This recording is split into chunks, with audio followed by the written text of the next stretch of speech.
Dear Congresswoman Speier, my name is Armenian, and I am a mother of two grown children. I'm married to a law enforcement officer, and we're very fortunate to reside in your district. Our family has been afforded many opportunities to excel in education and career. At NDNU, the university where I study, we believe it is very important to embrace the gift of diversity. The treatment of all Americans throughout our history as a nation has not upheld this value. Today, we have an opportunity to finally put our nation onto the right path. Considering the recent events, I've become very concerned about legislative impacts on the criminal justice system. As a resident and a parent, I am sure that you share many of these concerns. The justice system in the United States was influenced by ancient laws and punishment systems such as Roman law, religious beliefs, and English common law. The English system was based on violations against the king rather than the victim and the community. Those same laws paid restitutions to the courts rather than the victims, ultimately increasing the wealth of the king. In comparison to a retributive system today, it is not much different. The United States adopted what was like an English common law system, which focused on the offender. Theories of understanding of criminal behavior have advanced during recent years. Victims and communities are seeking a new paradigm in criminal justice system, which is inclusive of them. So Robert Peel's principles and ideas from 1829 are still highly considered and very applicable. His 9 principles of the enforcement of law include crime prevention by alternatives that do not include a repression of force. He recognized that justice required, in many ways, public approval and participation in the justice process. The cooperation of the public was a key. Sir Robert Peel knew that to prevent crime you needed public support. In his core idea, he recognized that every member of the community must share the responsibility of preventing crime. Current justice system operates on the theory and practice of retributive justice, which focuses on punishment when an offender breaks the law. Justice requires that they suffer in return. It also requires that the response to the crime is proportional to the offense. Prevention of future crimes and rehabilitation of the offender are almost non-existent.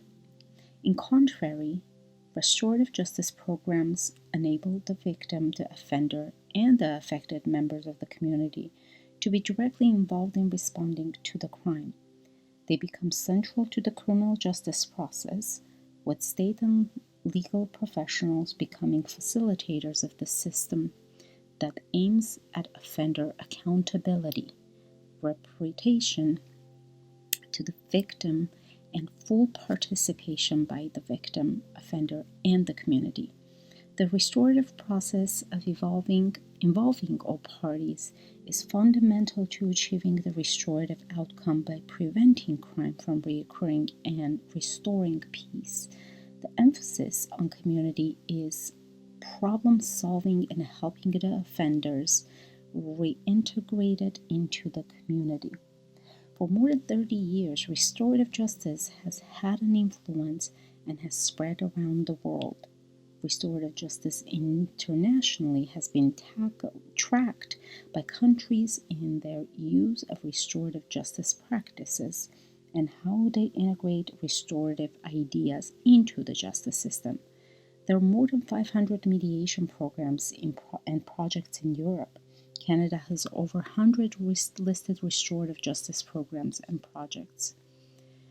In 1999, the United Nations International Handbook on Justice for Victims and Crime Prevention notes that the framework for restorative justice involves the offender, the public, and the entire community in efforts to create a balanced approach that is offender-directed and, at the same time, victim-centered. Victim compensation has become a key feature of restorative justice in many developed countries. Since then, restorative justice processes are being used to address conflict between citizens and the governments in many countries. Some examples include the Truth and Reconciliation Commission in South Africa and the Treaty of Waitangi Commission in New Zealand.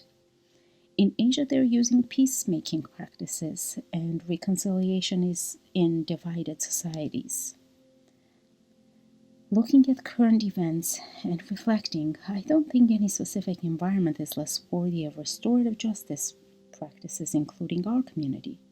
Volunteerism is heavily relied on in many restorative justice programs. Government agencies at times may overly rely on volunteers to support programs like this.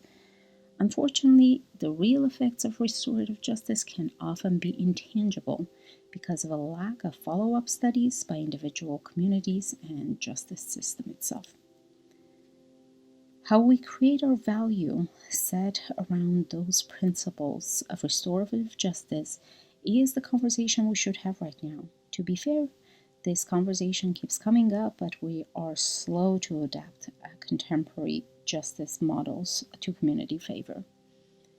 Change is needed, and it is coming in law enforcement. Many people have spoken loud and clear for removing some funding from policing to apply to the community programs. This is an exciting time in law enforcement and the criminal justice field. Hopefully, more lawmakers like yourself will push for restorative programs to be funded at all government levels.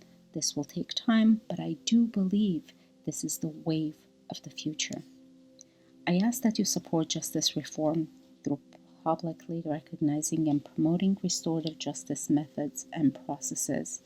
We can build a far more accountable and healing system, but to do that, we would need to reallocate funding and support a new paradigm of restorative justice processes.